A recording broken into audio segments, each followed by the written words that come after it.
করলেন? এত দূর থেকে জল নিয়ে আসলাম, আপনি ফেলে দিলেন। এখানে আমার কি দোষ? আমি তো দরজা খুলতে গেছি, লেগে গেছে। আপনি একটু গাড়িতে করে জল আনতে আমাকে নিয়ে যাবেন? এই তো সাহস তো মন্দ না। এরকম গরিব লোক নাকি আমার গাড়িতে উঠবে? তুমি বোলবামদের সাথে এটা করে একদম ঠিক করলে না। বাবা, আপনি হয়তো ওদের ব্যাপারে কিছুই জানেন না, তাহলে শুনুন। আরে আরে, যা, সমস্ত পানি তো পড়ে গেল। এখন কি অত দূর যেতে হবে পানি আনতে? বলবাম বলবাম। আরে এত চিন্তা করিস না, ওই দেখ ছোট বাচ্চা আসছে না, ওর থেকে জলটা কেড়ে নে। আরে বুদ্ধিটা কিন্তু বেশ ভালো।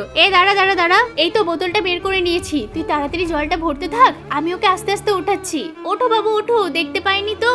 আরে ওঠো ওঠো ওঠো, লাগেনি তো? ওরা তো এই বাচ্চাটার সাথে অনেক বড় অন্যায় করছে, এর শাস্তি ওদেরকে পেতেই হবে। আরে বাবু, তোমার জলটা তো সব পড়ে গেছে।